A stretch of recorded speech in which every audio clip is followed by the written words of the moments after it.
You mentioned that you are a lecturer in human factors, and some of our audience may never have heard of this specialty at all. And you mentioned that you previously also did psychology and human behavioural science. Can you explain a little to us, what is human factors? How does it differ from those other fields? Or are they all the same? Are they all a mishmash of each other? What is it? Yeah, so human factors is a bit of, a mixed pot of expertise. So it is an interdisciplinary field where generally psychologists, human-computer interaction specialists, computer scientists, engineers, and then it depends a bit on which area you're working in. Maybe clinicians work together.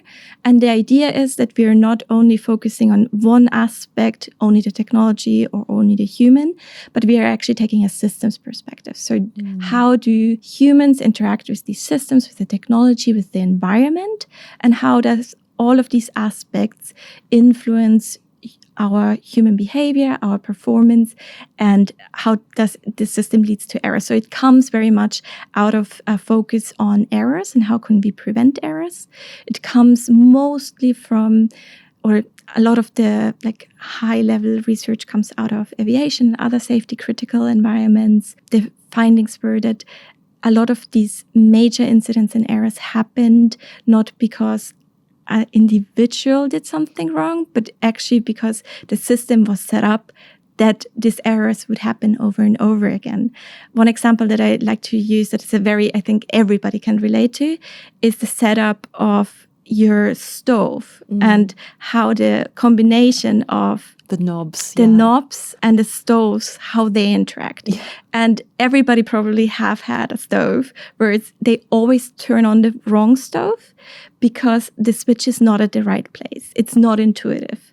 And these kind of errors can, of course, lead to you burning something because something sits on your stove. But if you engineer that well, if you know how humans connect these dots in their brain, then you can design for a system where human errors are very much not the norm. And we can do that for every type of technology. It can be something as trivial as a stove, can be a cockpit in an airplane, it can be technology in a hospital, it can be software. Again, here everybody has a phone and some apps are designed that you always click in the wrong spot. And these type of errors, the idea is from a human factors perspective that we're not changing the human, but we're changing the system so they don't have to make these errors. Thanks. Yeah, absolutely. I have a stove at home where I'm always pushing the wrong button. So I can definitely relate to that example very much. And I like the idea that you're not blaming the human, because otherwise just saying do better, try harder will never actually give you the results you want if you're intuitively set up to fail every single time. Absolutely. And just adds burden to our everyday life. We clearly shouldn't do that, especially in high-risk environment where already we are on a high cognitive load. Do not add unreasonable load to that. Yes. So you mentioned a lot about errors, and I think that's a great place to start off with. In your experience, when you've seen hospitals implement AI tools or a department implement an AI tool and it doesn't really go to plan, it doesn't give us the great outcomes we hope, do you see this as mostly an AI failure or a systems failure or a bit of both? Does it sway towards one or the other in your experience? So I would say it's mostly a systems problem. So there's a lot of research on this idea of synergy. So that the combination of AI performance and human performance should give us on overall superhuman performance. And that doesn't really happen. So there's a really good meta-analysis, right? It was published in 2024 on exactly that topic. And it showed that synergy actually is very rare. And the conditions for synergy are limited. Most of the time, the AI system alone might outperform, depending on how it's set up. The human outperforms the system alone.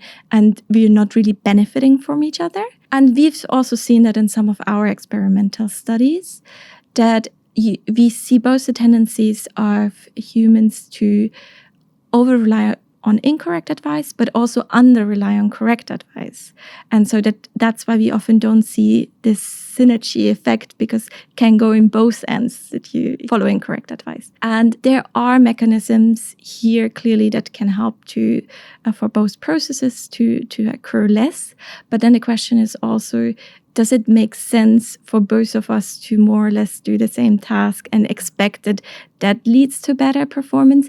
Or shouldn't we separate the tasks slightly better, that some aspects are completely more or less done by the technology, automation, and the other aspects is integrating this information, for instance, for a clinician into the next step, to not just copy and paste the same task, because that doesn't seem really to lead to synergy. Synergy is much easier reached if we use the system to really augment our task and not do the same task, and we just try to monitor the system. And in terms of that, how do we know what tasks to outsource and what tasks to augment? Is there a framework, or are there just general guidelines of this is what humans are good at and this is what AI is and this is how it should be split? Or is this a trial and error thing where you just have to figure it out because it's different for everyone? I think it's to a degree trial and error. I think it's also something that we need to do much more research on and not much more work on.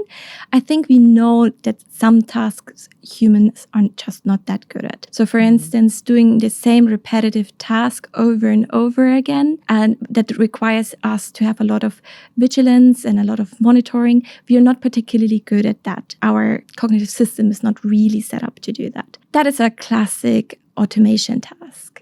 It's repetitive, clear task where there's a clear rule, but it's also not what AI is perfect to do, is the clear task. Especially generative AI is not great at super repetitive tasks. If you try to do the same thing over and over with chatbot, they're also not great at doing that.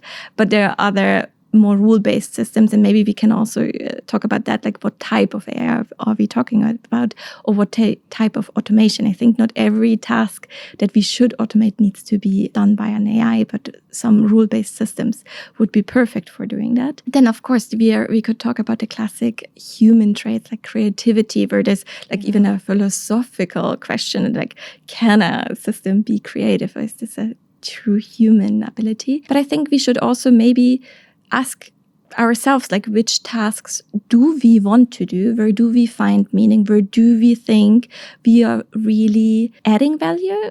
From a clinical context, I could see tasks where I need to integrate a lot of different information that are not centrally stored. I get information from a colleague. I know this image was done because of that and that. The note might not be super detailed. The AI might not have the information why this was done. So there's integrating all of the clinical relevant information. That I think is, for instance, a really good human task. Whether maybe in the future, just screening the image might not be the best only human task that could be outsourced. But I think we should really consider where are we best and also what we want to do.